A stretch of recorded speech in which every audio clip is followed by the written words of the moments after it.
Hi everyone and welcome to my channel. My name is Anna. I'm a psychologist and I am specialized in emotional and binge eating, and I have suffered myself a lot of distorted eating, emotional eating, binge eating for 15 years. So I want to discuss today, what does it mean when you give yourself the permission to eat all the foods? You will hear in my videos that I say you should give yourself the permission to eat all the different foods, and I think for a lot of people this is a very complicated notion because they think, okay, that means I will eat junk 24/7. That's what I want to eat. That's what I thought, and I'm here to tell you that that's not really how things work. If you have been dieting or restricting for a very long time, yes, the first week or so, you will only want to eat the foods that you have been purposefully avoiding or cutting out from your life, or just didn't want to eat them because you thought that you will gain weight. So in the beginning, you might have this moment of uncontrollable eating, but it will not last forever. You will not crave pizza every day. There will become, time when you will crave a salad or, some fruits and vegetables and healthier options as well. But I want to explain that food freedom and allowing yourself different foods doesn't mean that now you eat whenever, whatever. I think that's a very big misconception. You're supposed to understand when you are physically hungry from when you are emotionally hungry. The fact that you allow yourself to eat different foods is great. The fact that you don't have anymore this good food, bad food mentality, like we're either on a diet, off a diet, it's a great thing. It means you have done the first step of not being afraid to eat a variety of foods. But now comes the important part. The fact that you allow yourself to eat doesn't mean that you need to eat all the time for all the reasons, which is not, physical hunger.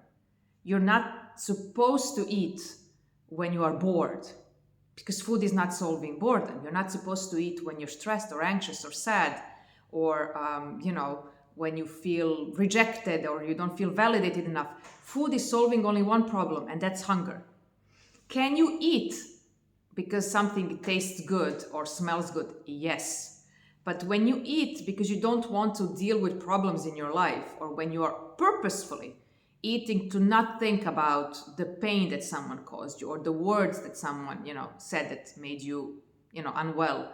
When you purposefully say, I don't want to think about this, I want food to numb and to not think, that's when you have a problem, because that means that, yes, you're allowing yourself everything, and you use it as an excuse to eat whenever something comes up in your life. You're supposed to eat when you're physically hungry and not when you're emotionally hungry. So the fact that you gave yourself the permission is not a free pass to now eat whenever you feel like it. You are supposed to assess physical hunger from emotional hunger, but when you are physically hungry, you give yourself the permission to eat a variety of foods. That's where the permission to eat a variety of food comes to play. When you are physically hungry, not when you are emotionally hungry. When you're emotionally hungry, you're supposed to do something completely different, which is the 4 steps that I have described in one of my previous videos.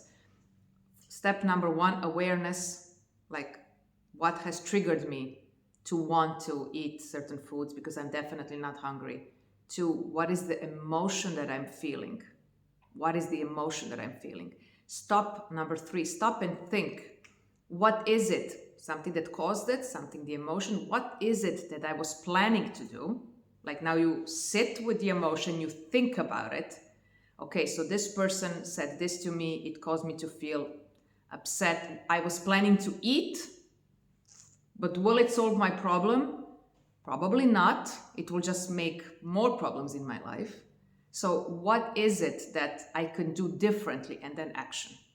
What is it that I can do differently now that I didn't think about before because I was ready to take food, that will help me to cope or to soothe myself? What is the unmet need in this moment?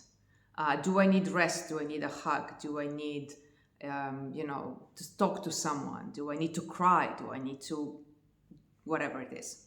Normally, I would say that most people forget this step because they are triggered, they have an emotion, and they don't want to think, what do I actually need? And then take the action. They stop maybe at number 2, like, oh, I feel sad, so give me the food. But okay, you feel sad. What will solve that sadness? It's not food. You will be sad also after eating, but what will help you cope? And then if you say, okay, I would like to talk to a friend, then comes the action. I'm going to talk to a friend, or I'm going to journal, I'm going to meditate, I'm going to read something, I'm going to take a rest, go for a walk, whatever it is. But you need to pause. That's what helps you when you want to not eat when you are emotionally hungry.